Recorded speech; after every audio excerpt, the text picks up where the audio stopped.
अस्सलाम वालेकुम व्यूअर्स, मेरा नाम डॉक्टर उमर है। I am a paediatric surgeon. आज हम डिस्कस करेंगे डिफरेंट वेज ऑफ सर्कमसिजन, खतने करने के मुख्तलिफ तरीके। एक तो रिवायती तरीका अरसे दराज से चला आ रहा है जिसे कहते हैं ओपन सर्कमसिजन। तो उसमें हम क्या करते हैं कि जो एक्स्ट्रा जिल्द होती है उसको काट के चारों तरफ टांके लगा देते हैं। दूसरा तरीका जो पूरी दुनिया में आम होता जा रहा है वो है डिवाइस सर्कमसिजन। इसमें हम डिवाइस की मदद से एक्स्ट्रा स्किन काट देते हैं। तो इसका फायदा ये होता है कि इसमें टांके नहीं लगाने पड़ते। तो मुख्तलिफ किस्म की डिवाइसेस पूरी दुनिया में यूज हो रही हैं, जैसे गमको क्लैंप, मोजन क्लैंप और प्लास्टिक बेल। ज्यादातर पाकिस्तान में हम प्लास्टिक बेल यूज कर रहे हैं। ये इस तरह प्लास्टिक की एक रिंग है, मैं आपको ये पैकेट खोल के भी दिखाता हूँ। इस तरह की प्लास्टिक की रिंग होती है और ये 7 धागा होता है। तो ये प्लास्टिक की रिंग हम डाल के उसके इर्द गिर्द एक धागा बांध देते हैं। तकरीबन 5 से 7 दिन बाद ये रिंग खुद ही उतर जाए। तो पाकिस्तान में और इवन वर्ल्ड वाइड ये तरीका अब ज्यादातर यूज हो रहा है। लेटेस्ट तरीकों में सबसे ज्यादा कामयाब यही तरीका है। अब मैं आपको बताता चलूँ कि प्लास्टिक बेल सर्कमसिजन के क्या फायदे हैं। प्लास्टिक बेल सर्कमसिजन यानी रिंग से खतने एक जदीद तरीका है खतने करने का। इसके फायदे ये हैं कि इसमें बच्चा बहुत कंफर्टेबल रहता है, बच्चा रोता नहीं है, खून नहीं निकलता। ये बहुत एक शॉर्ट प्रोसीजर है, 5 to 10 मिनट्स में कंप्लीट हो जाता है। इसमें कोई टांके नहीं लगाने पड़ते, कोई पट्टी नहीं होती जिसका बाद में ख्याल रखना पड़े। जब पट्टी नहीं होती तो इसमें पैम्पर पहनाने की कोई ममानियत नहीं होती। माँ आराम से बच्चे को पैम्पर पहनाया रख सकती है, सफाई भी आराम से कर सकती है। तो ये रिंग 5 से 7 दिन में खुद ब खुद उतर जाता है। बच्चा आराम से, तो माँ भी आराम से और फिर डॉक्टर भी आराम से। आपसे ये गुजारिश है, खतने हमेशा एक अच्छे पीडियाट्रिक सर्जन से करवाएं ताकि बच्चे को कोई तकलीफ ना हो और मुस्तकबिल में उसे किसी परेशानी का सामना ना करना। सबसे पहले तो आपको बहुत मुबारक हो, अल्लाह ताला ने आपको बेटे से नवाजा है। ये वीडियो आपके लिए बहुत इंपॉर्टेंट होने वाली है। इसमें हम डिस्कस करेंगे कि अगर आप बच्चे की सर्कमसिजन यानी सुन्नत करवाने का सोच रहे हैं तो उसमें आपको किन चीजों का ख्याल रखना चाहिए। ये वीडियो आपके लिए एक मुकम्मल गाइड होने वाली है। इस वीडियो में हम डिटेल से बात करेंगे कि सर्कमसिजन क्या होता है, सर्कमसिजन करवाने का बेस्ट टाइम क्या होता है, क्या ये एक पेनफुल प्रोसीजर है, कौन से तरीके हैं, कौन से मेथड्स हैं जिनके जरिए सर्कमसिजन किया जा सकता है, और हम इसको भी टच करेंगे कि सर्कमसिजन के बाद बच्चे की केयर कैसे करनी है, कौन सी चीजें नॉर्मल हैं और कब डॉक्टर को दिखाना लाजमी है, और एंड पे हम कुछ मिथ्स डिस्कस करेंगे जो लोगों में फैली हुई हैं। इस वीडियो को आप एंड तक जरूर देखिएगा क्योंकि बहुत सी छोटी छोटी बातें होती हैं जिनका आप ख्याल अगर ना रखें तो एंड में कॉम्प्लिकेशंस हो सकती हैं। सर्कमसिजन क्या होता है? सर्कमसिजन एक सर्जिकल प्रोसीजर है जिसमें पीनस की ऊपर वाली जिल्द, जिसको फोर स्किन भी कहा जाता है, उसको रिमूव कर देते हैं। मेडिकल पॉइंट ऑफ व्यू से देखा जाए तो सर्कमसिजन के बहुत से फायदे हैं। इसमें पीनस की सफाई करने में आसानी हो जाती है, बच्चा यूरिनरी ट्रैक्ट इन्फेक्शन यानी पेशाब की नाली की इन्फेक्शन से बचा रहता है और फ्यूचर में फोर स्किन रिलेटेड प्रॉब्लम से बच जाता है। लेकिन याद रखें, ये एक सर्जिकल प्रोसीजर है, इसमें बाकी सर्जिकल प्रोसीजर्स की तरह प्रॉपर टेक्निक फॉलो करनी लाजमी है और सर्जरी के बाद केयर सही तरीके से करनी बहुत ज़रूरी है। सर्कमसिजन करने का बेस्ट टाइम क्या है? हम यही कहते हैं कि अगर आपका बच्चा पूरे टाइम पे पैदा हुआ है, हेल्दी है, किसी बीमारी में मुब्तला नहीं है, तो 7वें दिन बेस्ट टाइम है जिसमें आप सर्कमसिजन करवा सकते हैं और उसके बाद जितना जल्दी हो सके सर्कमसिजन करवा लें। हाँ, अगर बच्चे को कोई बीमारी है तो पहले बीमारी का इलाज करें। अगर बच्चे को कोई ब्लीडिंग डिसऑर्डर है तो पहले उसका सही से इलाज होना चाहिए। अगर बच्चे को पीलिया है और उसकी वजह से हॉस्पिटल में दाखिल है तो उस केस में भी सर्कमसिजन को डिले किया जाना चाहिए। अगर बच्चा प्री टर्म है यानी वक्त से पहले पैदा हुआ है तो एक तो उसका जब वजन 2 किलो से ऊपर हो जाए और उसका टेम्परेचर स्टेबल हो जाए और उसको अगर कोई बीमारियां हैं जिनकी वजह से वो नर्सरी में दाखिल रहा है वो कंट्रोल में आ चुकी हैं, तब उसमें भी सर्कमसिजन करा सकते हैं। जल्दी सर्कमसिजन कराने के क्या फायदे होते हैं? न्यूबॉर्न एज में अगर सर्कमसिजन करवा ली जाए, बच्चों में हीलिंग बहुत जल्दी होती है, प्रोसीजर में टाइम कम लगता है, ब्लीडिंग कम होती है और रिकवरी बहुत जल्दी हो जाती है। हाँ, कुछ कंडीशंस ऐसे हैं जिसमें सर्कमसिजन को डिले कर दिया जाता है। जैसे अगर बच्चे को हाइपोस्पेडियस हो यानी पेशाब की नाली अगर नीचे हो तो उसमें सर्कमसिजन डिले कर दिया जाता है। जब उसकी सर्जरी होती है उसके साथ ही सर्कमसिजन किया जाता है। अगर बच्चे की पेशाब की नाली टेढ़ी हो उसमें भी सर्कमसिजन डिले किया जाता है। या फिर अगर बच्चे का बरेड पीनस हो यानी पीनस पेट के नीचे वाले हिस्से की चर्बी में छुप जाता हो तो उसमें भी सर्कमसिजन को डिले कर देना चाहिए। सर्कमसिजन से पहले पेरेंट्स को क्या पता होना चाहिए? तो जब भी आप सर्कमसिजन के लिए जाएं, डॉक्टर से मशवरा लेने जाएं, सबसे पहले इस चीज़ का ख्याल रखें कि बेबी हेल्दी होना चाहिए। अगर बेबी को कोई बीमारी है, कोई ब्लीडिंग टेंडेंसी है, कोई इन्फेक्शन है, फीवर है या उसका पीलिया ज्यादा है तो पहले उस चीज का इलाज करना जरूरी है। नेक्स्ट इंपॉर्टेंट बात यह है कि ये प्रोसीजर किससे करवाना चाहिए, खतने किससे करवाएं। जैसे हमें जिंदगी में कोई भी काम पड़ता है, हम उसके माहिर के पास जाते हैं, तो हम भी यही अर्ज करते हैं कि सर्कमसिजन माहिर से करवाएं। और सर्कमसिजन का माहिर कौन होता है? पीडियाट्रिक सर्जन, बच्चों का सर्जिकल स्पेशलिस्ट, जो कि रूटीन में रेगुलरली ये प्रोसीजर कर रहा होता है और हजारों केसेस कर चुका होता है। वो बेस्ट इंसान होता है जिससे ये प्रोसीजर आपको करवाना चाहिए। लोग नाइयों से या कंपाउंडरों से या आम डॉक्टर से ये प्रोसीजर करवाते हैं, फिर उसमें कॉम्प्लिकेशन के चांसेस बढ़ जाते हैं, जैसे ब्लीडिंग का ज्यादा होना, इन्फेक्शन हो जाना, स्किन कम या ज्यादा कट जाना, पीनस की इंजरी हो जाना। तो ये कॉम्प्लिकेशंस के चांसेस बढ़ जाते हैं। इसलिए बेहतर यही है, मेरा मशवरा यही है कि आप हमेशा सर्कमसिजन क्वालिफाइड पीडियाट्रिक सर्जन से करवाएं। अब बात करते हैं सर्कमसिजन प्रोसीजर की। क्या मुख्तलिफ तरीके हैं या मेथड्स हैं जिनसे सर्कमसिजन की जा सकती है? पाकिस्तान में प्लास्टिबल यानी रिंग मेथड और ओपन सर्कमसिजन यानी जो रवायती तरीका है सर्कमसिजन का, ये बहुत कॉमन है। तो मेरा आपको मशवरा है, अगर बच्चा छोटा है तो आप हमेशा कोशिश करें कि प्लास्टिबल सर्कमसिजन करवाएं। प्लास्टिबल सर्कमसिजन के फ़ायदे ये हैं कि उसमें ब्लीडिंग कम होती है, टाइम कम लगता है, कोई टांके नहीं होते, कोई पट्टी नहीं होती, तो बच्चे के लिए आसानी रहती है। हाँ, अगर आपके एरिया में या आपके करीब कोई ऐसा सर्जिकल स्पेशलिस्ट अवेलेबल नहीं है जो प्लास्टिबल सर्कमसिजन करता हो, लेकिन वो ओपन सर्कमसिजन अच्छे तरीके से करना जानता है और उसमें एक्सपर्ट है, तो आप ओपन सर्कमसिजन यानी रिवायती तरीके से खतने भी करवा सकते हैं। प्लास्टिबल सर्कमसिजन में बेसिकली एक रिंग होती है जो पीनस और जिल्द के बीच में डाल दी जाती है और फिर एक धागा टाइट से उसके इर्द गिर्द बांध दिया जाता है। रिंग धागे और जिल्द के समेत कुछ अरसे बाद खुद ही उतर जाती है। और जो सर्जिकल प्रोसीजर है जिसको ओपन सर्कमसिजन यानी रिवायती खतने की कहते हैं, उनमें क्या करते हैं कि उनमें जो एक्स्ट्रा जिल्द होती है उसको काट के या तो जोर से पट्टी कर देते हैं कुछ कंपाउंडर, लेकिन जो सर्जिकल स्पेशलिस्ट होते हैं वो इर्द गिर्द टांके लगा देते हैं। अब हम डिस्कस करते हैं कि क्या सर्कमसिजन एक पेनफुल प्रोसीजर है। देखिए, इसमें बच्चा थोड़ा सा डिस्टर्ब तो होता है क्योंकि एक ये सर्जिकल प्रोसीजर है, लेकिन इसमें सुन करके यानी लोकल एनेस्थीसिया लगा कर ही सर्जरी की जाती है। उसके बाद बच्चे को पेन किलर मेडिसिन यानी पैनाडोल ड्रॉप्स दिए जाते हैं, उसकी वजह से बच्चे को पेन नहीं होती। कुछ बच्चों में प्रोसीजर के बाद थोड़ी इरिटेबिलिटी होती है, थोड़ी सी स्वेलिंग हो सकती है और डिस्कम्फर्ट शो करते हैं, लेकिन ये एक टेम्परेरी होता है, कुछ दिन में बच्चा इस चीज से बाहर आ जाता है। तो पेरेंट्स को इसको लेके घबराना नहीं चाहिए। अब हम डिस्कस करेंगे सबसे इंपॉर्टेंट पार्ट, और वो है आफ्टर केयर यानी सर्कमसिजन के बाद बच्चे की केयर कैसे करें। इस बारे में मेरी एक डिटेल वीडियो मैं इधर लिंक आपको शेयर कर देता हूँ, वो भी देख सकते हैं। आपने किन चीज़ों का ख्याल रखना है कि वो है कि जख्म की सफाई का ख्याल रखना है, जख्म पे गंदगी नहीं लगनी चाहिए, अगर लग जाए तो उसको साबुन से वॉश कर सकते हैं, कोई मसला नहीं है। दूसरा ये कि आपको कुछ चीज़ों का पता होना चाहिए जो कि हर सर्जरी के बाद नॉर्मल होते हैं, उनकी वजह से आपने परेशान नहीं होना, यानी थोड़ी सी रेडनेस का हो जाना, थोड़ी स्वेलिंग हो जाना, थोड़ा सा पीला निशान आ जाना, पहले दिन बच्चा थोड़ा सा डिस्टर्ब होना, और पहले दिन अगर हल्का हल्का सा कतरा सा ब्लड पैम्पर पे या कपड़े पे लग जाता है तो उसके लिए परेशान नहीं होना। ज्यादातर लोग ये समझते हैं कि येलो सा निशान देखते हैं तो वो पीप है, तो वो पीप नहीं होती, ये नॉर्मल टिश्यू हीलिंग होती है, कुछ दिन में खुद ही ठीक हो जाता है।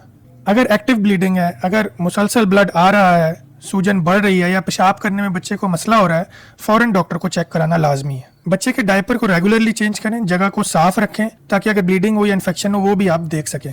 वेट डायपर ज्यादा देर ना रहने दें। हर डायपर चेंज के वक्त जगह को क्लीन करें, साफ करें, लेकिन बहुत जोर से रब ना करें। दूसरे दिन से बच्चे को नहलाना शुरू कर दें, जैसे नॉर्मल बात देते हैं वैसे ही बात दें। पेन रिलीफ के लिए पैनाडोल ड्रॉप्स रेगुलर देते रहें। अब मैं आपको कुछ रेड फ्लैग्स बताऊंगा कि अगर ये अलामात हों तो फौरन डॉक्टर को चेक कराना चाहिए। यानी जैसे हमने पहले डिस्कस किया कि मुसलसल अगर ब्लीडिंग हो रही है, अगर पीप आ रही है, अगर सूजन इतनी है कि बच्चे को यूरिन करने में मसला हो रहा है, या अगर बच्चा 8 घंटे तक पेशाब ना करे, फौरन डॉक्टर को चेक कराना चाहिए। अगर बच्चे को बुखार हो, वो दूध पीना छोड़ दे, या पीनस का रंग डार्क ब्लू या ब्लैक होने लग जाए, और अगर प्लास्टिबल सर्कमसिजन करवाई है और 10 से 14 दिन हो जाए और रिंग ना उतरे, तब भी डॉक्टर को चेक कराना लाजमी है। स्पेशली ब्लीडिंग चेक करते रहें, और अगर बच्चा यूरिन पास नहीं कर रहा तो ये एक इमरजेंसी हो सकती है। अब हम कॉमन मिथ्स को डिस्कस कर लेते हैं। उसमें सबसे पहले कॉमन मिथ ये है कि बच्चे को बड़ा करके सर्कमसिजन करवाएं। तो ये एक मिथ है, बच्चा जितना छोटा होगा उतना उसको तकलीफ कम होगी और हीलिंग जल्दी होगी। जितनी ज़्यादा स्किन रिमूव हो उतना अच्छा है, नहीं, ये भी एक मिथ है। ना स्किन ज़्यादा कटनी चाहिए ना कम कटनी चाहिए। और कुछ बच्चों में तो स्किन थोड़ी सी एक्स्ट्रा इसलिए छोड़ी जाती है, जब बच्चा बड़ा होता है और साइज़ बड़ा होता है तो वो स्किन खुद ब खुद पीछे हो जाती है। हर येलो लेयर इन्फेक्शन नहीं होती। अगर पीप ज़्यादा आ रही है तब डॉक्टर को चेक करवाएं, सिर्फ पीले निशान से मत घबराएं। एक मिथ ये है कि लोकल एनेस्थीसिया डेंजरस होता है। एक्सपर्ट और ट्रेंड हैंड्स में लोकल एनेस्थीसिया डेंजरस बिल्कुल नहीं होता। अब हम कुछ सवालात डिस्कस करेंगे जो अक्सर पेरेंट्स मुझसे पूछते हैं।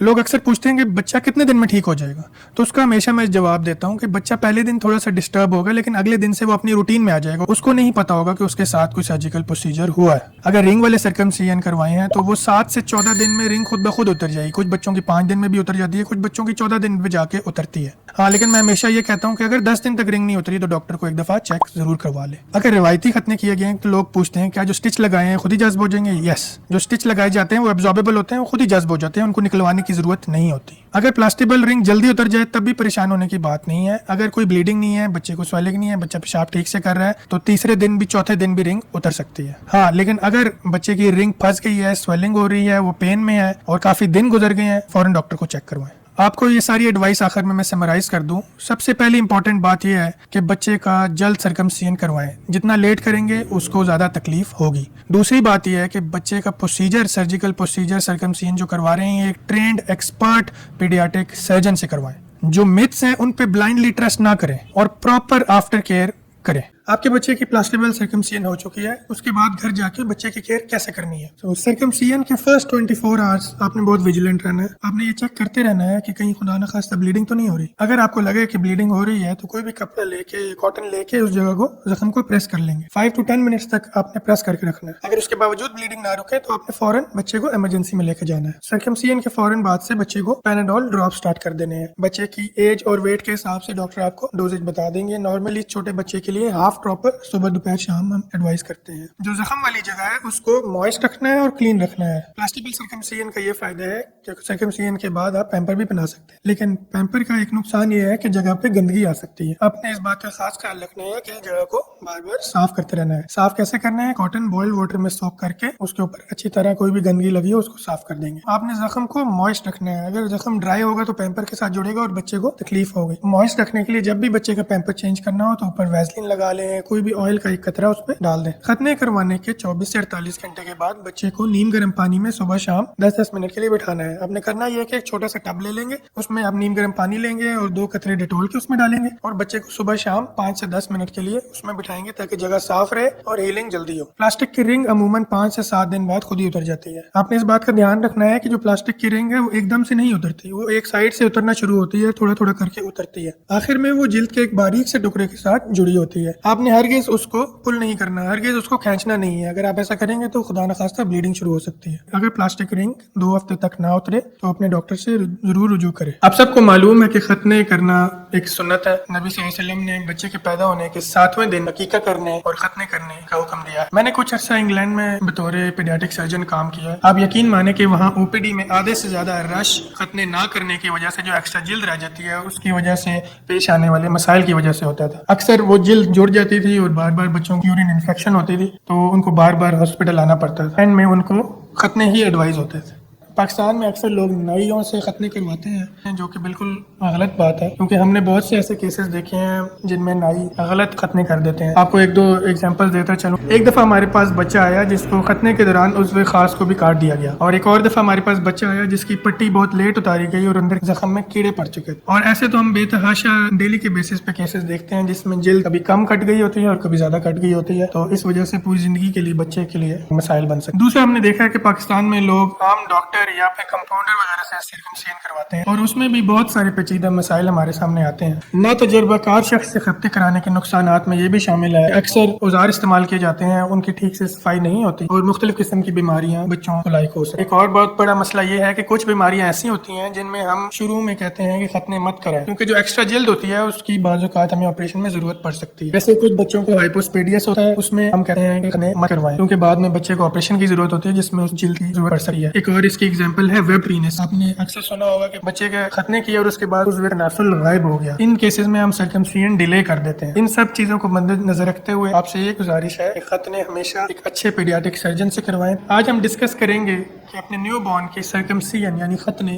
कैसे करवाने चाहिए। तो दुनिया में हम जो भी काम करते हैं हमेशा एक्सपीरियंस बंदे के पास जाते हैं। अगर हमने घर बनवाना हो तो एक्सपीरियंस बिल्डर के पास जाते हैं, और हमने अगर कपड़े सिलवाने हो तो हम एक्सपीरियंस टेलर के पास जाते हैं। इसी तरह हमेशा खतने भी उससे करवाएं जिसको उस चीज़ का एक्सपीरियंस है। पाकिस्तान में अक्सर लोग नाइयों से खतने करवाते हैं जो कि बिल्कुल गलत बात है, क्योंकि हमने बहुत से ऐसे केसेस देखे हैं जिनमें नाई गलत खतने कर देते हैं। आपको 1-2 एग्जांपल्स देता चलूं। एक दफ़ा हमारे पास बच्चा आया जिसको खतने के दौरान उज़्व खास को भी काट दिया गया, और एक और दफ़ा हमारे पास बच्चा आया जिसकी पट्टी बहुत लेट उतारी गई और अंदर जख्म में कीड़े पड़ चुके थे। और ऐसे तो हम बेतहाशा डेली के बेसिस पे केसेस देखते हैं जिसमें जिल्द कभी कम कट गई होती है और कभी ज्यादा कट गई होती है, तो इस वजह से पूरी जिंदगी के लिए बच्चे के लिए मसाइल बन सकते हैं। दूसरा, हमने देखा है कि पाकिस्तान में लोग आम डॉक्टर डॉक्टर या फिर कंपाउंडर वगैरह से सर्कमसिजन करवाते हैं और उसमें भी बहुत सारे पेचीदा मसाइल हमारे सामने आते हैं। तो आपसे गुजारिश है कि ये काम एक अच्छे पीडियाट्रिक सर्जन को ही सौंपें ताकि कोई पेचीदगियाँ मत आएँ। अच्छा, कुछ दिन पहले मेरे पास एक पेशेंट आया, छोटा सा बच्चा लेके आया था 2 मंथ का सर्कमसिजन के लिए। तो उन्होंने कहा कि हमने रिंग वाले सर्कमसिजन नहीं करवाने हैं। तो मुझे जब भी ऐसे कोई कहता है ना कि मैंने रिंग वाले सर्कमसिजन नहीं करवाने, तो मैं ज़रूर उसकी खोज लगाने की कोशिश करता हूँ कि ऐसा उनके जहन में क्यों है। तो मैंने पूछा आपका क्या वजह है कि आप ये इतना उससे कह रहे हैं कि मैंने रिंग वाले नहीं। जी हमने सुना है कि वो ठीक नहीं होते। अच्छा, सुनी सुनाई बात है, वो एक किसी ने कराए थे तो उनका मसला बन गया। तो मैं फिर ऐसी सिचुएशन में ना उनको समझाता हूँ और मैंने सोचा इस बारे में मैं वीडियो भी बनाऊँ। बेसिकली सर्कमसिजन करने के जो तरीके हैं ना वो मैं आपको बताता हूँ। जो एक तो पुराना तरीका बहुत सदियों से जो चला आ रहा था, जो नाई वगैरह करते हैं, क्या करते हैं कि बेसिकली जो एक्स्ट्रा स्किन है उसको काट देते हैं और ऊपर पट्टी कर देते हैं। तो उसके फ़ायदे भी हैं, नुकसानात भी हैं। उसके फ़ायदे ये हैं कि काम ज़रा जल्दी से हो जाता है, एक कट लगाते हैं और बस जल्दी जल्दी पट्टी कर देते हैं। ये काम पूरी दुनिया में किसी भी पीडियाट्रिक सर्जन को पसंद नहीं है। ये जल्दी का काम है, इसमें कॉम्प्लिकेशंस के चांसेस ज़्यादा हैं, कॉम्प्लिकेशन का रेट ज़्यादा है। बहुत से हमने कॉम्प्लिकेशंस देखी हैं इस तरह, जल्दी में लोगों ने नर्व्स भी काटे हैं, ठीक है, जो पट्टी कई दफ़ा ज़्यादा टाइट हो गई, कई दफ़ा ब्लीडिंग हो गई। तो ये बहुत सारी हमने कॉम्प्लिकेशन देखे हैं। और दूसरा ये कि जब काट के बस पट्टी कर देते हैं तो इसमें हमारे कंट्रोल में नहीं है कि जल्द किधर जुड़ेगी, कैसे जुड़ेगी। तो ये कभी भी किसी पूरी दुनिया में किसी सर्जन को ये काम पसंद नहीं है बिकॉज ऑफ कॉम्प्लिकेशंस। तो सर्जन बेसिकली क्या करते हैं कि जो स्किन काटते हैं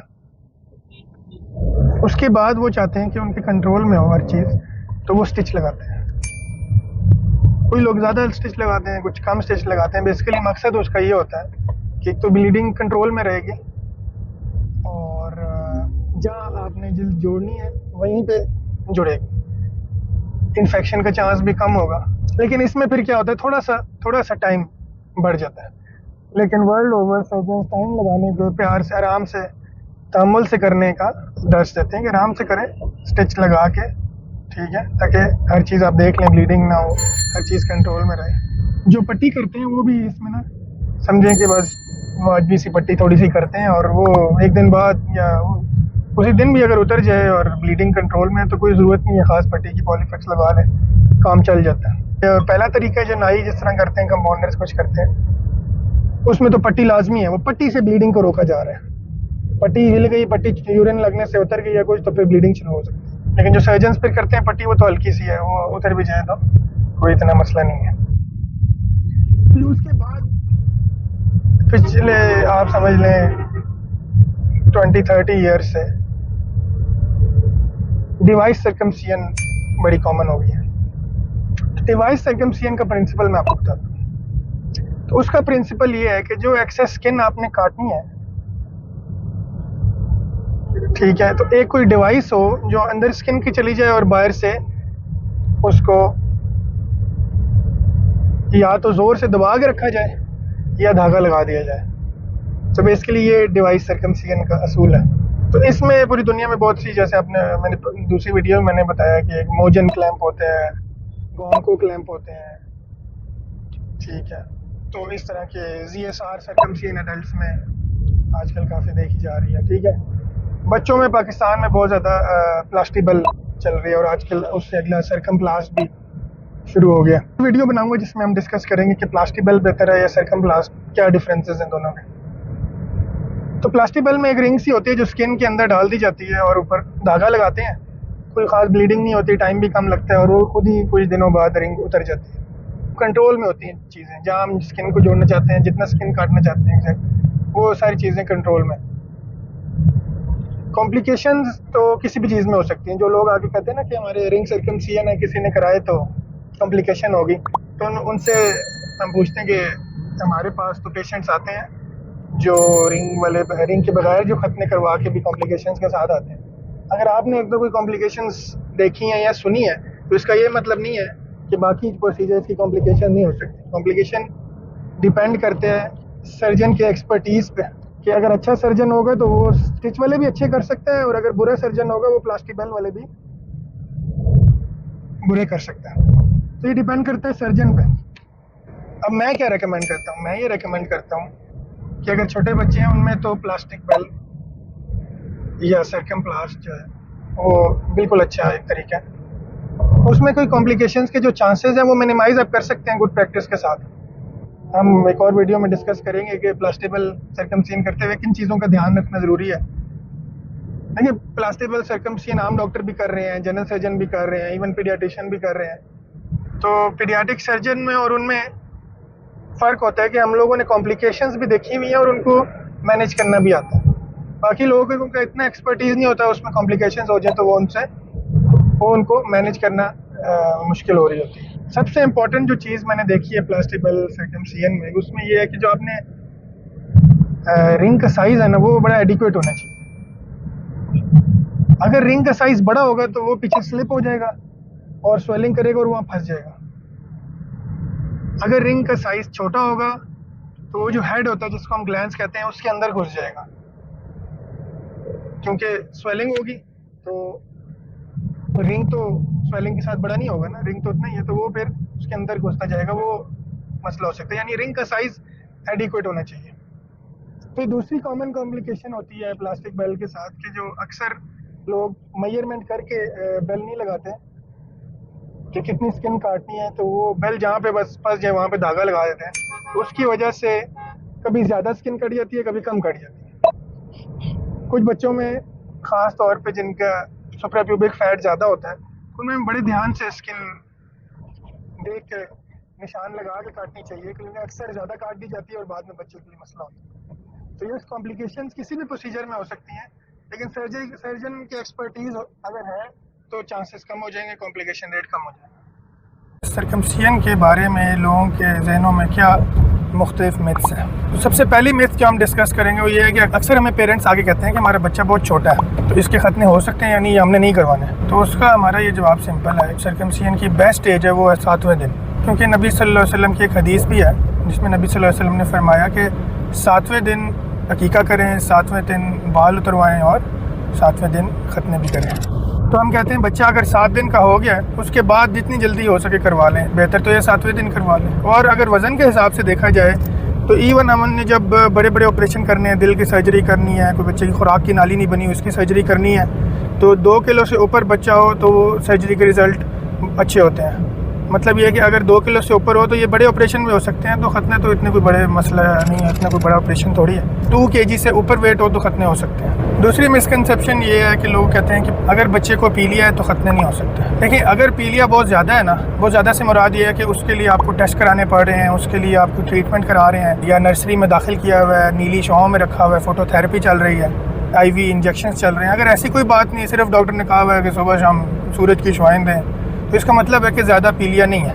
अगर बहुत ज़्यादा आंखें पीली हैं, हाथ पाँव पीले हैं, तो फिर डॉक्टर से एक दफ़ा मशवरा करना ज़रूरी है। यानी जो नॉर्मल 99% बच्चों में जिस तरह पीलिया होता है उसमें ख़तने करने में कोई ममानियत नहीं है, जिसमें उन्होंने जस्ट विटामिन D, A इस तरह ड्रॉप्स दिए होते हैं और कहा होता है कि आप बच्चे को सूरज की शुआओं में रखें, उसमें ख़तने करने में कोई मसला नहीं है। और एक ये बहुत कॉमन मिसकंसेप्शन है कि लोग कहते हैं मौसम ख़राब है तो इसमें क्या खतने हो सकते हैं। मौसम के बारे में लोगों की मिसकंसेप्शन है कि अगर गर्मी है तो पट्टी गीली हो जाएगी, ज़ख़म गीला हो जाएगा पसीने से और ख़राब हो जाएगा, सर्दी है तो बच्चे को ठंड लग जाएगी, बारिश है तो ज़ख़म ख़राब हो जाएगा। तो ये मिसकंसेप्शंस जो है ना, ये इनकी कोई वैल्यू नहीं है। अगर आप देखें तो इन्हीं दिनों में दिल के ऑपरेशन तो हो रहे हैं, बड़े बड़े ऑपरेशन सब हो रहे हैं, और ये खतने को लेके हम डर रहे हैं, तो ऐसी कोई इशू नहीं है। और दूसरा इसमें ये देखा जाए कि लोग समझते हैं पट्टी की वजह से ख़राब हो जाएगा, तो अगर आप रिंग सर्कमसियन करते हैं तो उसमें पट्टी तो हम करते ही नहीं, इसलिए ये वजह भी कोई इसमें अहमियत नहीं रखती। एक और मिथ ये है कि लोग समझते हैं कि सर्कमसियन कोई बहुत ज़्यादा पेनफुल प्रोसीजर है,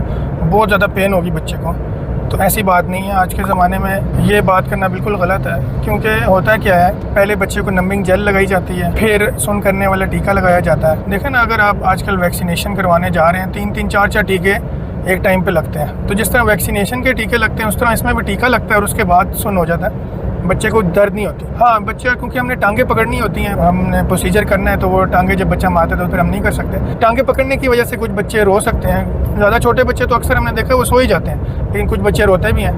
ये ध्यान में रखना कि बच्चे को दर्द नहीं है, वो सिर्फ टांगे पकड़ने की वजह से थोड़ा परेशान होकर रो रहा होता है। नंबिंग जेल लगाई जाती है, टीका लगाया जाता है, उसके बाद बिल्कुल सुन्न हो जाता है। एक बड़ी कॉमन मिसकंसेप्शन ये है कि सर्कमसिजन के बाद बच्चे को नहला नहीं सकते, तो ऐसी कोई बात नहीं है। हम तो हमेशा यही कहते हैं कि जो जिस दिन सर्कमसिजन करवाएं उस दिन आप थोड़ी एहतियात करें, उस दिन कोशिश करें ना नहलाएं, लेकिन अगले दिन से आप नहला सकते हैं। सफाई सुथराई सबसे ज़्यादा ज़रूरी है। अगर सफाई नहीं होगी तो इन्फेक्शन के चांसेस ज़्यादा होंगे। लोग क्या करते हैं कि अब उनको हम समझाते भी हैं, फिर भी हफ्ते हफ्ते बाद आए के कहते हैं कि ये देखें बच्चे को इन्फेक्शन हो रहा है और इस तरह, और हमने एक हफ्ते से बच्चे को नहलाया भी नहीं है फिर भी इन्फेक्शन हो गया। तो वो ना नहलाने की वजह से इन्फेक्शन हो सकता है, जरासीम की वजह से इन्फेक्शन होता है। तो बच्चे को आप टाइमली नहलाते रहें, हर रोज़ नहीं तो कम से कम हर दूसरे दिन ज़रूर बच्चे को नहला दिया करें। और हम तो ये भी कहते हैं अगर पहले दिन भी गंदगी लग जाती है, अगर पॉटी लग जाती है जख्म वाली जगह पे, तो उसको आप साबुन से अच्छी तरह साफ़ करके धो के ऊपर पॉलीफेक्स लगाएं। एक और मिथ ये है, और मुझे यूट्यूब पे भी किसी ने कमेंट किया, पूछा कि क्या सर्कमसिजन के बाद हम पैम्पर पहना सकते हैं, डायपर पहना सकते हैं। रिंग वाले सर्कमसिजन का फ़ायदा ये है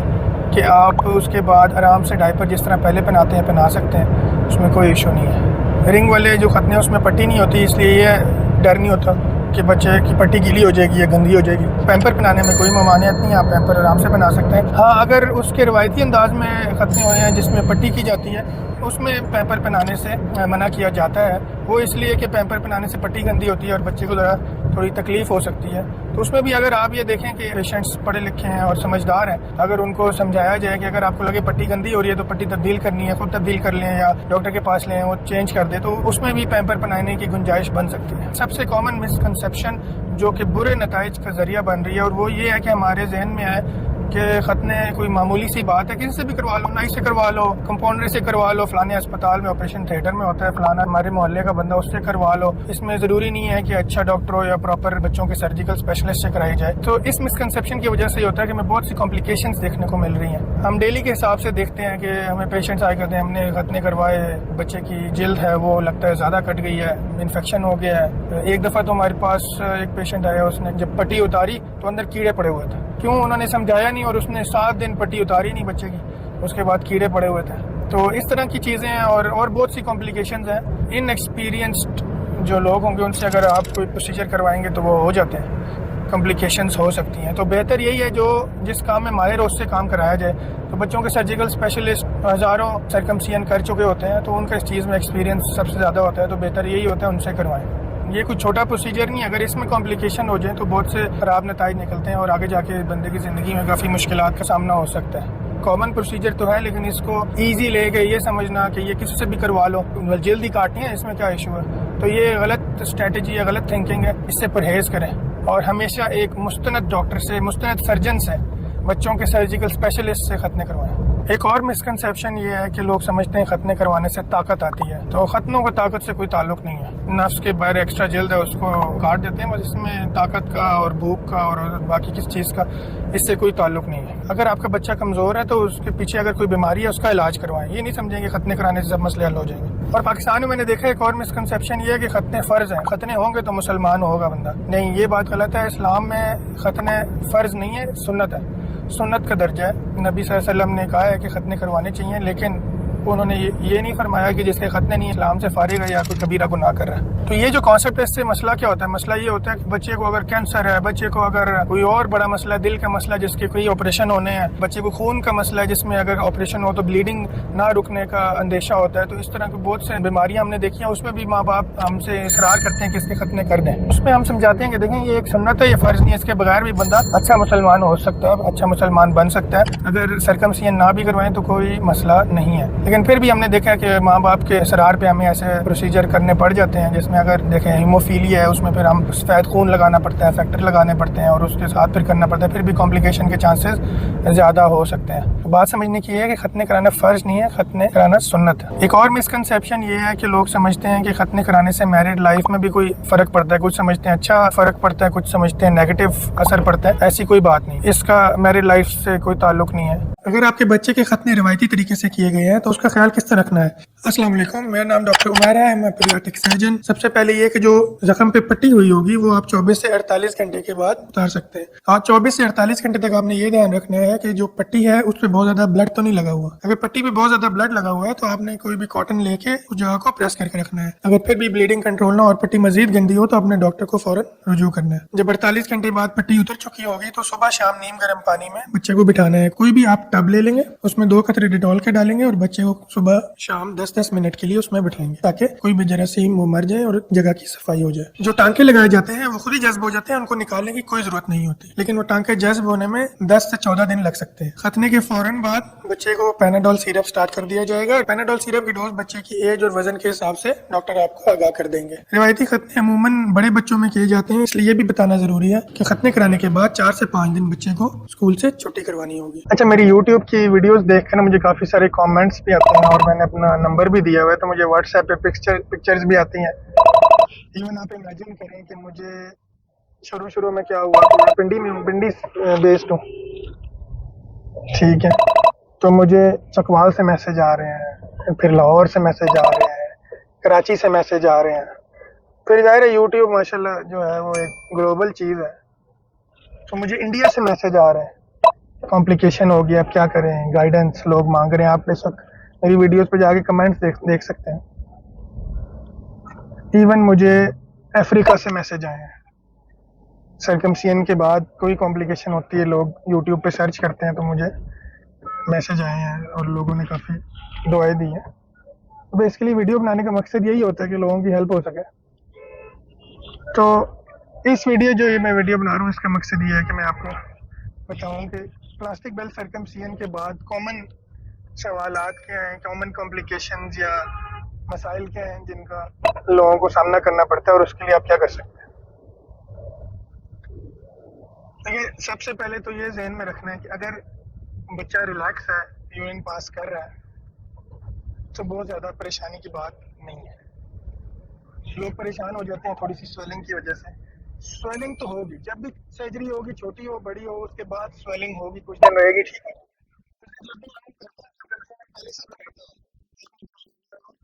स्वेलिंग होगी और उनके लिए निशान होगा। लोग ये बहुत कॉमन है, लोग मुझे तस्वीर भेजते हैं कि इन्फेक्शन हो गया,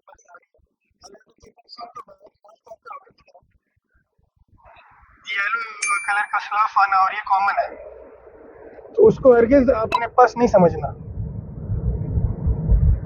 इसलिए लोग क्या करते हैं, फिर बहुत सारी एंटीबायोटिक्स लेना शुरू हो जाते हैं, इस तरह कोई ज़रूरत नहीं होती, ठीक है। स्वेलिंग और येलो जो स्लफ है वो कॉमन है, इज़ नॉर्मल, ये होगा, ये नॉर्मल चीज़ है, ठीक है। उसके बाद लोगों का मैसेज आता है कि जी 10 दिन गुजर गए, 14 दिन गुजर गए, रिंग नहीं उतर रही। तो उसके बारे में मैं हमेशा ये कहता हूँ कि अगर आपका बच्चा छोटा है ना और 2 हफ्ते गुजर गए हैं और रिंग नहीं उतर रही, तो ज़रूर डॉक्टर को चेक करवाएं। या अगर बच्चा बहुत ज़्यादा रो रहा है और कोई और वजह समझ नहीं आ रही तो चेक करवाएं। जो हमने पहले डिस्कस कर चुके हैं, क्या रिंग पीछे स्लिप हो गई है या रिंग ग्लैंड्स के अंदर जो हेड के अंदर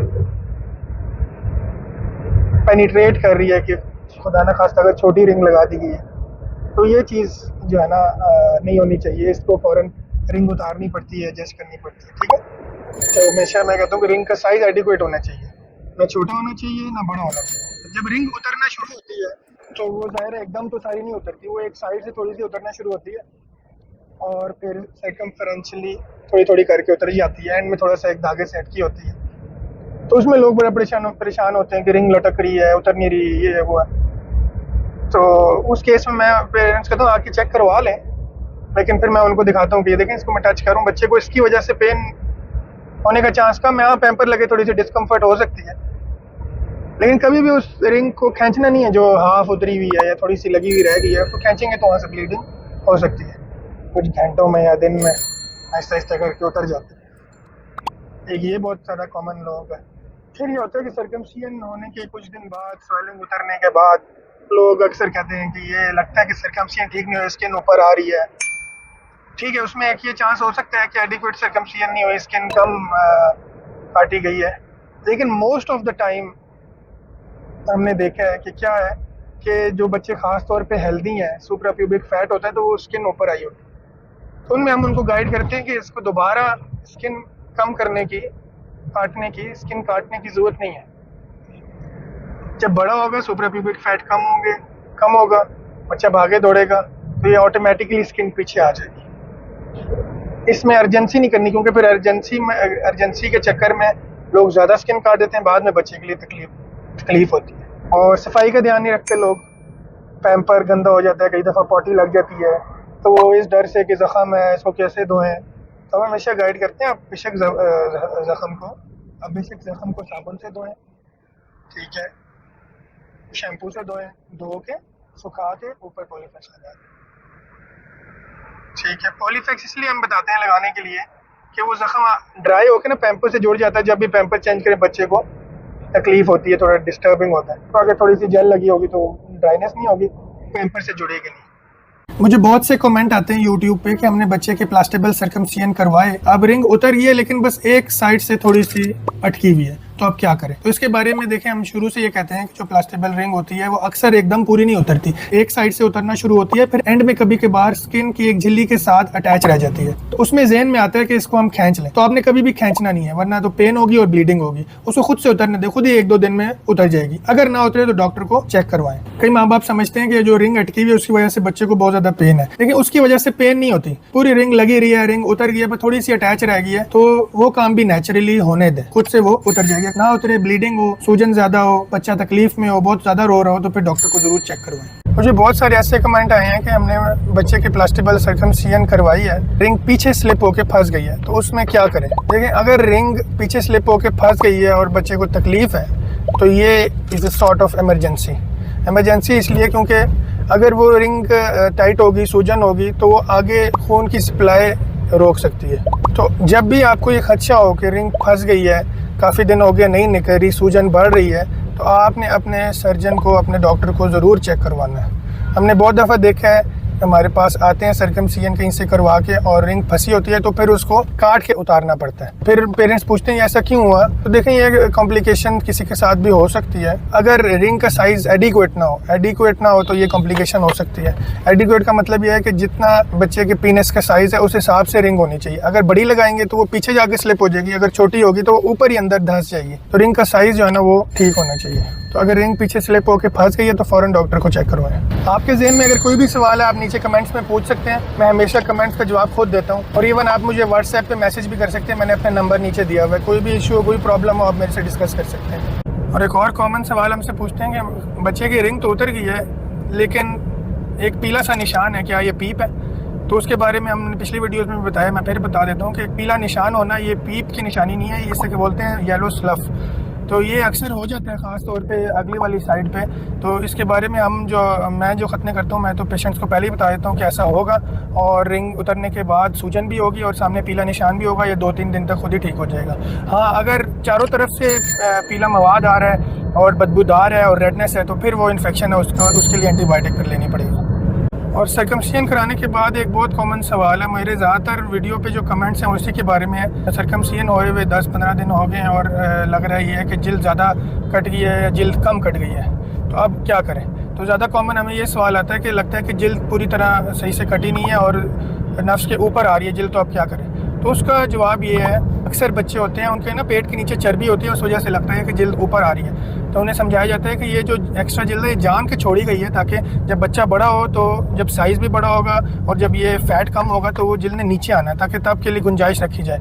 अगर अभी ज़्यादा काट देंगे तो बाद में ज़्यादा मसला होगा। तो 90% ऑफ द टाइम जो होता है ये नॉर्मल होता है, बड़े होकर ठीक हो जाता है। लेकिन फिर भी मैं यही कहूँगा, अगर आपको ये कोई भी मसला लगता है तो एक दफ़ा अपने सर्जन से ज़रूर डिस्कस कर लें।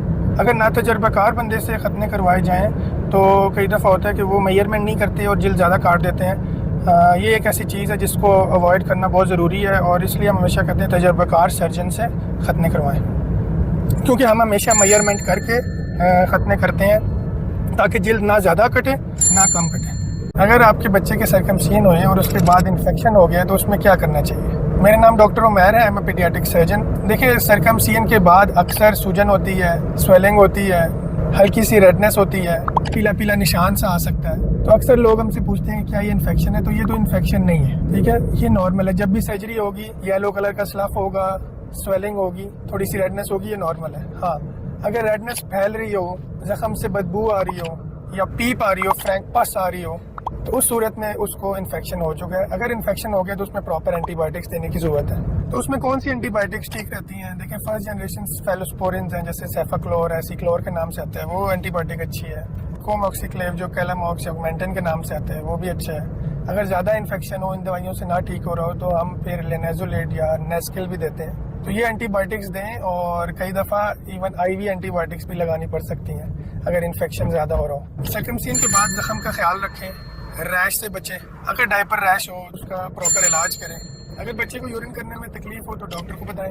अगर इन्फेक्शन हो जाए तो फौरन उसका इलाज करें। मुझे कमेंट्स में किसी ने पूछा कि मेरा बच्चा प्री मैच्योर है, क्या उसके सर्कमसिजन हो सकते हैं? तो इसको हम डिटेल से डिस्कस करते हैं इस वीडियो में। सबसे पहले तो ये पता होना चाहिए कि प्री मैच्योर बेबी किसको कहते हैं। जो बच्चा 37 हफ्ते यानी 37 वीक से पहले पैदा हो उसको प्री मैच्योर कहते हैं। अक्सर जो प्री मैच्योर बच्चा होता है वो कमज़ोर होता है, उसको बीमारियां होती हैं जिसकी ट्रीटमेंट चल रही होती है। अगर ज़्यादा प्री मैच्योर हो तो वो नर्सरी में दाखिल भी होता है। तो उसके बारे में हम ये कहते हैं कि जब बच्चे की करेक्टेड जेस्टेशनल एज ठीक हो जाए, करेक्टेड जेस्टेशनल एज, ये मैं अभी आपको 1 मिनट में बताता हूँ, ठीक हो जाए और बच्चा कम से कम 2 किलो से, या और भी बेहतर है अगर 2.5 किलो से ऊपर हो, तो तब खतने करने चाहिए। अब करेक्टेड जेस्टेशनल एज क्या है? 9 महीने की जेस्टेशनल एज होती है ना, प्रेगनेंसी की जो एज, प्रेगनेंसी नॉर्मल 9 महीने की होती है।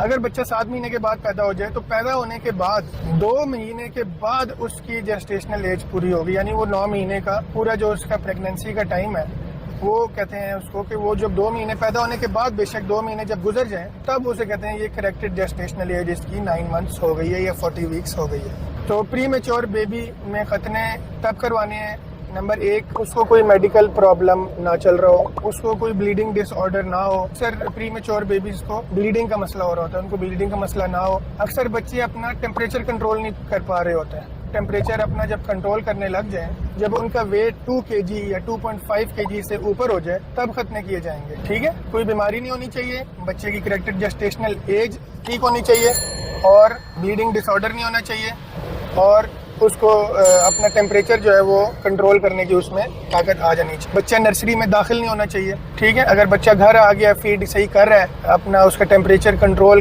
कर रहा है और उसका वेट ठीक है, अगर ये सब चीज़ें ठीक है तो खतने करने में कोई मसला नहीं है। आज हम बात करेंगे बच्चों में एक अहम मसले के जो सर्कमसिजन के बाद सामने आता है, उसे कहते हैं मिएटल स्टेनोसिस। तो बेसिकली मिएटल स्टेनोसिस क्या होता है? मिएटस उस जगह को कहते हैं जहाँ से बच्चा पेशाब करता है। अगर ये जगह तंग हो जाए तो इसे कहते हैं मिएटल स्टेनोसिस। मिएटल स्टेनोसिस पैदाइशी भी हो सकता है और सर्कमसिजन की वजह से भी हो सकता है। सर्कमसिजन एक सेफ प्रोसीजर है, लेकिन कुछ बच्चों में ये कॉम्प्लिकेशन हो सकती है। मिएटल स्टेनोसिस की डायग्नोसिस कैसे होगी? कैसे पता चलेगा बच्चे को मिएटल स्टेनोसिस है? तो उसकी कुछ अलामात होती हैं। बच्चे की जो पेशाब की धार है वो बहुत बारीक हो सकती है, बच्चे को पेशाब करने में तकलीफ हो सकती है, बच्चे को पेशाब करने में देर लग सकती है, क्योंकि तंगी की वजह से पेशाब की जो धार होती है वो बहुत बारीक होती है, इसलिए मसाना खाली करने में देर लग सकती है। अक्सर बच्चों में देखा गया कि पेशाब की धार सीधी नहीं होती, टेढ़ी होती है, कभी ऊपर होती है, कभी साइड की तरफ होती है। तो जब भी आपके बच्चे की पेशाब की धार साइड पे हो और बारीक हो तो जरूर डॉक्टर को चेक करवाएं। कुछ बच्चों में बार बार इन्फेक्शन भी हो सकता है, यूरिन इन्फेक्शन में पेशाब करने में तकलीफ होती है और बुखार भी हो सकता है। अगर किसी बच्चे को ये तकलीफ है तो उससे मिएटल स्टेनोसिस हो सकती है। मिएटल स्टेनोसिस को कंफर्म कैसे करते हैं? क्या इसका कोई टेस्ट है जिससे कंफर्म हो? देखिए, ज्यादातर तो ये क्लिनिकल डायग्नोसिस होता है, यानी अगर इन तकालीफ के साथ बच्चा है और मुआयना करें, हमें मुआयने को पता चल जाए कि उसकी पेशाब की जगह तंग है, तो ये कंफर्म हो जाता है, इसमें टेस्ट की जरूरत नहीं होती। लेकिन अगर कई दफ़ा हमें शक हो कि ये मिएटल स्टेनोसिस हो सकता है या नहीं, तो इसमें एक टेस्ट होता है, उसे हम कहते हैं यूरोफ्लोमेट्री। एक मशीन में पेशाब किया जाता है और उससे ग्राफ बनता है, उससे हम अंदाजा लगाते हैं कि बच्चे का स्टेनोसिस है या नहीं।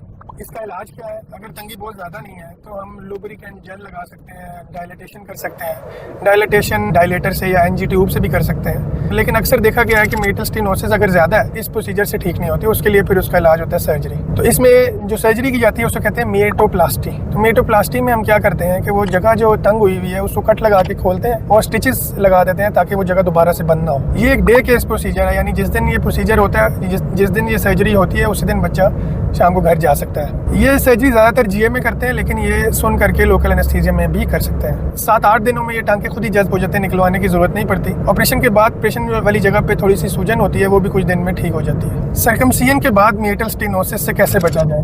सर्कमसिजन के बाद जख्म का ख्याल रखें, रैश से बचें। अगर डायपर रैश हो उसका प्रॉपर इलाज करें। अगर बच्चे को यूरिन करने में तकलीफ हो तो डॉक्टर को बताएं। अगर इन्फेक्शन हो जाए तो फ़ौरन उसका इलाज करें। तो ये तदाबीर ऐसी जिन्हें करके आप मिएटल स्टेनोसिस से बच सकते हैं। तो अगर आपका बच्चा सर्कमसिजन के बाद पेशाब करने में मुश्किल महसूस कर रहा है तो डॉक्टर को ज़रूर चेक कराएं, ये मिएटल स्टेनोसिस हो सकता है। और अगर हो जाए तो इसकी छोटी सी सर्जरी है तो वो करवानी चाहिए। मेरा नाम डॉक्टर उमैर है और इस वीडियो में हम डिस्कस करेंगे कि लोगों के जहनों में प्लास्टिबल सर्कमसियन को लेकर जो भी मिथ्स हैं, जो गलतफहमी है, उनको हम डिस्कस करते हैं। Let's start. सबसे पहली मिथ जो हम डिस्कस करेंगे वो ये है कि लोग समझते हैं कि ये बहुत कोई पेनफुल प्रोसीजर है। देखिए, जब भी खतने किए जाते हैं या तो जगह को सुन किया जाता है या फिर बेहोशी में खतने किए जाते हैं, तो ये एक बिल्कुल भी पेनफुल प्रोसीजर नहीं है। ऑपरेशन के दौरान या तो जगह सुन होती है या इंसान सोया हुआ होता है, इसलिए दर्द नहीं होती। और ऑपरेशन के बाद दवाइयां दी जाती हैं जिसकी वजह से ऑपरेशन के बाद भी दर्द का इम्कान निहायत कम होता है। दूसरी मिसकंसेप्शन ये है कि लोग समझते हैं जब तक रिंग उतरती नहीं है तब तक बच्चा तकलीफ में रहता है, तो ये बात भी गलत है। जिस भी तरीके से खतने किए जाएं, पहले एक आधा दिन बच्चा थोड़ा सा डिस्कम्फर्ट में जरूर होता है, लेकिन उसके बाद बच्चा अपने रूटीन में आ जाता है। बच्चे को पता नहीं चलता कि रिंग लगी हुई है या रिंग नहीं है, वो आराम से अपने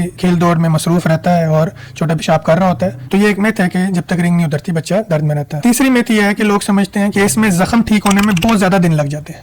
देखिए, जिस मर्जी तरीके से खतने किए जाएं, जख्म ठीक होने में 2 से 3 हफ्ते लग सकते हैं। प्लास्टिबल सर्कमसियन हो, सर्कमप्लास्ट हो या रिवायती तरीके हो, तीनों तरीकों में इतना टाइम लग सकता है। लेकिन बात वही है कि पहला एक दिन बच्चा डिस्कम्फर्ट में होता है, उसके बाद रिंग लगी हुई है, रिंग उतर रही है, बच्चे को खास महसूस नहीं होता और रिंग उतरने के 2-3 दिन बाद जो जख्म होता है वो भी ठीक हो जाता है। चौथी मिसकंसेप्शन ये है कि लोग समझते हैं कि इस ब्लीडिंग बहुत ज्यादा होती है। देखिए, प्लास्टिबल और रिंग सर्कमसियन का फायदा ये है कि उसमें ब्लीडिंग कम होती है, क्योंकि रिवायती तरीके में स्किन कट की जाती है। तो रिंग सर्कमसियन में ये होता है कि रिंग डाल के ऊपर टाइट धागा बांध देते हैं, उसकी वजह से ब्लीडिंग के इम्कानात और भी कम हो जाते हैं। पांचवी मिसकंसेप्शन ये है कि लोग समझते हैं इस प्रोसीजर में बहुत ज्यादा टाइम लगता है। देखें, एक और प्लास्टिबल सर्कमसियन का फायदा ये है कि इसमें टाइम कम लगता है, ब्लीडिंग भी कम होती है और इसमें ओवरऑल जो प्रोसीजर का टाइम है वो रवायती खतने के हिसाब से कम है, क्योंकि इसमें देखें आपने सुन करना है, ब्लीडिंग कंट्रोल करनी है, रिंग डालना है, धागा लगाना है, ये टोटल ये प्रोसीजर है। इसमें मैक्सिमम 10 मिनट्स लगते हैं। बच्चा ज्यादा रो रहा हो, टांगे ला रहा हो, अगर सुन करके करें तो फिर थोड़ा सा टाइम बच्चे को चुप कराने में और इस तरह लग सकता है, लेकिन नॉर्मली इसमें एवरेज जो है वो 10 to 15 मिनट्स में प्रोसीजर हो जाता है। छठी मिसकंसेप्शन ये है कि लोग समझते हैं कि इसमें कभी स्किन ज्यादा कट जाती है, कभी कम कट जाती है।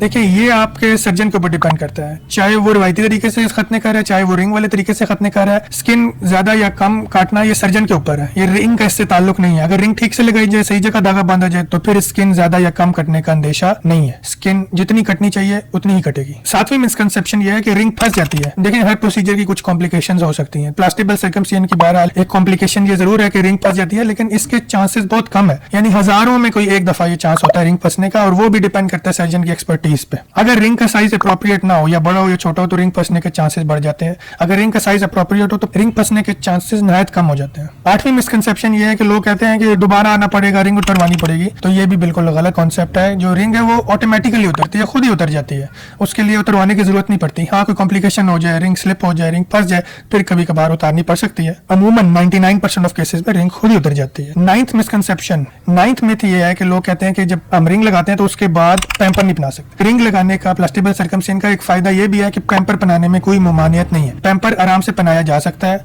जो पैम्पर बच्चा पहले पहन रहा है या तो वो पहन ले या एक साइज बड़ा पहन ले, कोई इशू नहीं होता। अच्छा, एक और मिसकंसेप्शन 10वीं मिथ ये है कि रिंग 5 से 7 दिन में उतर जाती है। देखिए, क्या होता है कि जब छोटे बच्चे हैं, जो स्किन है वो थिन है, तो उसमें 5 से 7 दिन एवरेज है।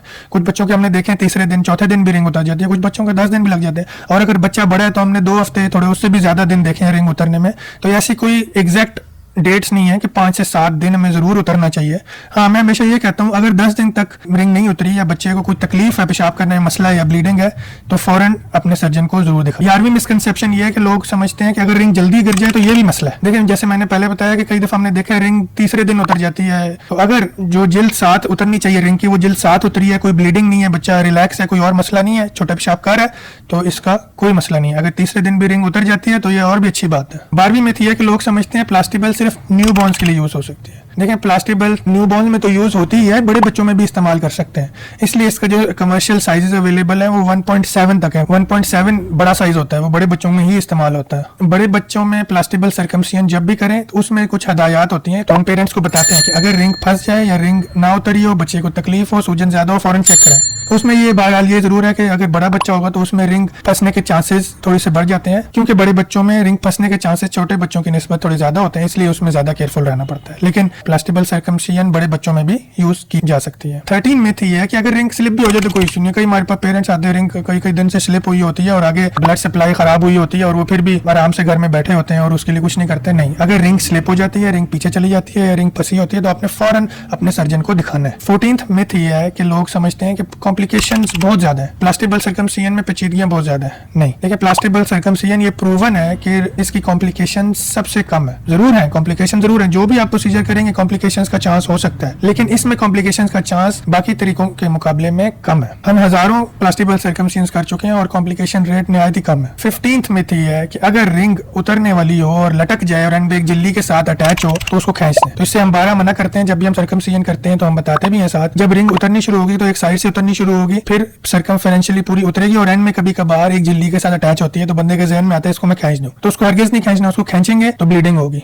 माँ बाप समझते हैं कि बच्चा रो रहा है, ये शायद ये रिंग लटकी है इसकी वजह से दर्द है, तो उसकी वजह से दर्द नहीं होती। उसको अगर खींचेंगे तो ब्लीडिंग होगी और बच्चे को दर्द होगी। उसको खुद ही उसको अपने हाल पे छोड़ दें, 1-2 दिन में खुद ही उतर जाएगी। अगर ना उतरे तो डॉक्टर को चेक करवाएं। और 16वीं और आखिरी मिथ जो हम आज डिस्कस करेंगे वो ये है कि प्लास्टिबल सर्कमसिजन के बाद बच्चे को नहला नहीं सकते। देखिए हम हमेशा ये कहते हैं कि पहले 24 से 48 घंटे आप थोड़ा इंतजार करें, बच्चे को मत नहलाएं, लेकिन सफाई का ध्यान रखें। अगर गंदगी लग जाए तो साबुन से बेशक साफ करें, साबुन से वॉश करें, कोई इशू नहीं है। उसके बाद 24 से 48 घंटे के बाद अगर कोई ब्लीडिंग नहीं है, सब कुछ ठीक है, तो बच्चे को आप नहला सकते हैं, ऐसी कोई बात नहीं। तो ये कुछ मिथ्स थी जो आज हमने डिस्कस की। अगर आपके ज़हन में कोई और मिथ है या कोई और सवाल है तो आप नीचे कमेंट्स में मेरे से पूछ सकते हैं, इंशाल्लाह हम उसको भी डिस्कस करेंगे। अस्सलाम वालेकुम, मेरा नाम डॉक्टर उमैर है। I am a consultant paediatric surgeon. आज की वीडियो उनके लिए बहुत इंपॉर्टेंट है जिनके बच्चों की प्लास्टिबल सर्कमसिजन हो चुकी है या फिर होने वाली है। अक्सर हमसे सवाल किए जाते हैं कि प्लास्टिबल सर्कमसिजन के बाद ये मसाइल आ रहे हैं, फलाना मसला आ रहा है, तो इसमें हम क्या करें। तो मैंने ये वीडियो इसलिए बनाई है कि इसमें मैं डे बाय डे जो हीलिंग प्रोसेस है, जो रिकवरी प्रोसेस है, वो तस्वीरों की मदद से आपको मैं दिखाऊंगा कि इसमें क्या क्या आप एक्सपेक्ट कर सकते हैं, क्या क्या नॉर्मल है और क्या मसले अगर हों तो आपको डॉक्टर को फ़ौरन दिखाना चाहिए। सबसे कॉमन सवाल ये होता है, डॉक्टर साहब क्या ये नॉर्मल है, ये स्वेलिंग होगी है, क्या ये नॉर्मल है, ये येलो कलर का निशान आ रहा है, क्या ये नॉर्मल है, रिंग का कलर चेंज हो रहा है, क्या ये नॉर्मल है, बच्चा बहुत ज्यादा रोता है, रिंग अभी तक गिरी नहीं। तो आइए हम डिस्कस करते हैं day by day complete recovery कैसे होती है। पहले दिन क्या होता है, दूसरे, तीसरे, चौथे और 5वें दिन पे क्या चेंजेस आती हैं, रिंग कब गिरती है, क्या नॉर्मल है और क्या डेंजरस साइन है, और हम डिस्कस करेंगे कि पेरेंट्स को बच्चों की केयर कैसे करनी चाहिए। ये वीडियो एंड तक देखिएगा क्योंकि बहुत सी चीजें ऐसी होती हैं जो माँ बाप को बहुत स्केरी लगती हैं, लेकिन वो नॉर्मल हीलिंग प्रोसेस होता है। सबसे पहले जल्दी से ये समझ लेते हैं कि प्लास्टिबल सर्कमसिजन होती क्या है। इस मेथड में फोर स्किन के नीचे एक प्लास्टिक रिंग रखी जाती है और उसके अराउंड एक टाइट सा धागा बांध दिया जाता है। टाइट धागा फोर स्किन की ब्लड सप्लाई बंद कर देता है। जो एक्स्ट्रा फोर स्किन होती है वो धीरे धीरे ड्राई हो जाती है और कुछ दिन बाद रिंग और धागे समेत उतर जाती है। इस प्रोसीजर का फायदा ये है कि इसमें ब्लीडिंग कम होती है, टाइम कम लगता है, हीलिंग जल्दी होती है और इसमें स्टिचेस नहीं लगाने पड़ते, लेकिन प्रॉपर आफ्टर केयर बहुत जरूरी है। सो डे 0 जिस दिन प्रोसीजर किया जाए उस दिन हमें क्या एक्सपेक्ट करना चाहिए। प्रोसीजर के बाद पीनस थोड़ा सा रेड रेड लग सकता है, हल्की सी स्वेलिंग नॉर्मल है। पहले दिन बच्चा इरिटेबल हो सकता है, कभी कभी हल्का ब्लड स्पॉटिंग की तरह पैम्पर पे लग सकता है। एक्टिव ब्लीडिंग नहीं होनी चाहिए। पेरेंट्स को सबसे पहले ये चेक करना है क्या बच्चा यूरिन पास कर रहा है। ज्यादातर बच्चे 6 से 8 घंटे में यूरिन पास कर देते हैं। अगर 8 घंटे से ऊपर हो जाए, बच्चा यूरिन पास ना करे तो फौरन डॉक्टर को दिखाएं। डायपर थोड़ा सा लूज रखें। जब भी डायपर चेंज करें, सफाई करें और चेक करें कोई ब्लीडिंग तो नहीं है, और प्यार से जेंटली डायपर चेंज करें। रिंग को बिला जरूरत टच ना करें और अगर डॉक्टर ने कोई पॉलीफैक्स या कोई ऑइंटमेंट एडवाइस की है तो वो लगा दें। अब अगला दिन यानी डे 1 यानी फर्स्ट 24 आवर्स में आप क्या एक्सपेक्ट कर सकते हैं। स्वेलिंग थोड़ी सी बढ़ जाती है, पीनस की टिप थोड़ी सी रेड या पिंक लग सकती है। डायपर चेंज करते हुए बच्चा थोड़ा सा डिस्कम्फर्ट शो कर सकता है। कुछ पेरेंट्स घबरा जाते हैं कि पीनस स्वॉलन लगता है। Mild to moderate swelling normal है जो कि सर्जिकल प्रोसीजर के बाद हो सकती है। अगर थोड़ा सा ब्लड का स्पॉट पैम्पर पे है तो ये नॉर्मल है, लेकिन अगर बार बार ब्लीडिंग हो रही है, एक्टिव ब्लीडिंग हो रही है या पैम्पर ब्लड से भर रहा है तो इसका मतलब है ब्लीडिंग ज्यादा है, फौरन डॉक्टर को चेक कराएं। डे 2 पर हीलिंग स्टार्ट हो जाती है। आपको पीनस के टिप पे येलो सा व्हाइट सा निशान नजर आ सकता है। ये देखकर अक्सर पेरेंट्स समझते हैं कि इन्फेक्शन हो गया है, लेकिन ये नॉर्मल टिश्यू हीलिंग होता है। ये एक स्लफ होता है, ये इन्फेक्शन नहीं होता, ये नॉर्मल होता है। रिंग को बिला जरूरत टच ना करें और रगड़ रगड़ के वॉश ना करें। डे 3 इस पे स्वेलिंग अपनी पीक पे हो सकती है। स्वेलिंग की वजह से रिंग थोड़ी टाइट महसूस हो सकती है। फोर स्किन का जो एक्स्ट्रा हिस्सा है वो ब्लैक या डार्क ब्लू कलर का लग सकता है। ये इसलिए हो रहा होता है कि ब्लड सप्लाई बंद होने की वजह से टिश्यू ड्राई हो रहा होता है, स्किन ड्राई हो रही होती है। ये एक्सपेक्टेड है। आपने ही मॉनिटर करना है क्या बच्चा यूरिन सही से पास कर रहा है, क्या उसे बुखार तो नहीं है, क्या पीनस के इर्द गिर्द बहुत ज्यादा रेडनेस या स्वेलिंग तो नहीं है, पास तो नहीं आ रही, बदबू तो नहीं आ रही। अगर ये साइंस नहीं है तो यूजुअली ये नॉर्मल हीलिंग है। डे 4 और 5 चौथे और 5वें दिन अमूमन रिंग स्लोली लूज होना शुरू हो जाती है। डेड फोर स्किन ड्राई हो जाती है, रिंग लूज होना शुरू हो जाती है, स्वेलिंग आहिस्ता आहिस्ता कम होना शुरू हो जाती है। कभी कभी रिंग एक साइड से टिल्टेड लगती है। होता यह है कि रिंग एकदम तो पूरी अक्सर नहीं उतरती, एक कोने से आहिस्ता आहिस्ता उतरना शुरू होती है, फिर सर्कमफेरेंशियली उतरती है और एंड में स्किन की एक झिल्ली के साथ कनेक्टेड रह जाती है। यहाँ पेरेंट्स एक गलती करते हैं कि रिंग को जल्दी रिमूव करने की कोशिश करते हैं। तो आपने ये हरगिज़ नहीं करना, रिंग को खींचना नहीं है, उसकी वजह से परेशान नहीं होना, बच्चे को उसकी वजह से दर्द नहीं होता। रिंग ऑटोमेटिकली खुद ब खुद उतरेगी, जस्ट वेट। 5 से 7 दिन या 10 दिन तक इवन ये ऐसा टाइम है कि जिसमें अमूमन रिंग गिर जाती है। कुछ बच्चों की जेल मोटी होती है या एज ज़्यादा होती है, उनमें रिंग गिरने में 14 दिन भी लग सकते हैं। रिंग गिरने के बाद एरिया जो होता है ना, ऐसा लगता है पिंक सा है, रॉस है, ऐसा लगता है जैसे जख्म है, तो वो भी नॉर्मल होता है। थोड़ी सी रेडनेस हो सकती है क्योंकि रिंग तो उतर गई है, लेकिन हीलिंग का प्रोसेस अभी जारी है। फाइनल कॉस्मेटिक हीलिंग में टाइम लगता है। रिंग उतरने के बाद अगले 3 से 5 दिन इम्प्रूवमेंट फेज होता है, जिसमें स्वेलिंग खत्म हो जाती है, रेडनेस खत्म हो जाती है, जो जख्म होता है वो भी हील हो जाता है, बेबी कंफर्टेबल रहता है। हाँ, अगर रिंग अभी तक नहीं गिरी और बच्चा कंफर्टेबल है, यूरिन पास कर रहा है, स्वेलिंग खास नहीं है, रिंग फंसी हुई नहीं है, तो डॉक्टर कुछ मजीद दिन वेट करने का बोल सकते हैं। लेकिन प्रोलॉन्ग्ड रिटेन्ड रिंग को इग्नोर नहीं करना चाहिए। तो अब हम कोई एक समरी डिस्कस कर लेते हैं कि नॉर्मल्स क्या है और अब नॉर्मल क्या है। थोड़ी सी स्वेलिंग होना और थोड़ी सी रेडनेस होना, येलो कलर का निशान होना, ब्लैक कलर की डार्क कलर की फोर स्किन होना, थोड़ा बहुत ब्लड का स्पॉट आ जाना और रिंग का ग्रेजुअली लूज होना, ये सब चीजें नॉर्मल है। डेंजर साइंस अगर ये हो तो फौरन डॉक्टर को चेक कराना है। अगर बच्चा यूरिन नहीं पास कर रहा, अगर एक्टिव ब्लीडिंग है, मुसलसल ब्लड आ रहा है, अगर स्वेलिंग बहुत ज्यादा हो गई है, अगर इन्फेक्शन हो रहा है यानी पस आ रहा है, कोई बच्चे को बुखार हो रहा है, बच्चा इरिटेबल है बहुत ज्यादा, बच्चे ने फीड कम कर दी है या रिंग फंस चुकी है, तो इन सूरतों में फौरन डॉक्टर को चेक कराएं। इंपॉर्टेंट होम केयर टिप्स ये हैं कि बच्चे का जो डायपर है वो फ्रीक्वेंटली चेंज करते रहे। वेट डायपर ना रहने दें ताकि जख्म का इन्फेक्शन ना हो। क्लीनिंग आराम से करें, जेंटली क्लीन करें। पेट्रोलियम जेली या पॉलीफेक्स जख्म पर लगाते रहें। लूज डायपर, लूज क्लोथिंग पहनाएं। डॉक्टर के बताए हुए तरीके के मुताबिक पेन रिलीफ मेडिसिन दें। और आखिर में सबसे इंपॉर्टेंट बात यह है कि ये एक मैंने आइडियल सिनेरियो आपको बताया है। इनमें आगे पीछे हो सकता है, कुछ बच्चों की रिंग 11वें दिन उतरेगी, कुछ बच्चों की 5वें दिन उतरेगी, कुछ बच्चों का हल्का हल्का ब्लड स्पॉट्स की सूरत में कुछ दिन आता रहेगा फिर बंद हो जाएगा, कुछ बच्चों में थोड़ी सी स्वेलिंग ज्यादा होगी, कुछ बच्चों में कम होगी। तो उसको लेके आपने परेशान नहीं होना। इस पूरे प्रोसेस में कभी भी आप अनश्योर हो या कोई भी मसला आ रहा हो तो अपने पीडियाट्रिक सर्जन से डिस्कस करें। अगर आपको ये डिटेल्ड रिकवरी वीडियो पसंद आई है तो मेरी एक और वीडियो चेक करें और इस वीडियो को लाइक और शेयर जरूर करें। Thank you.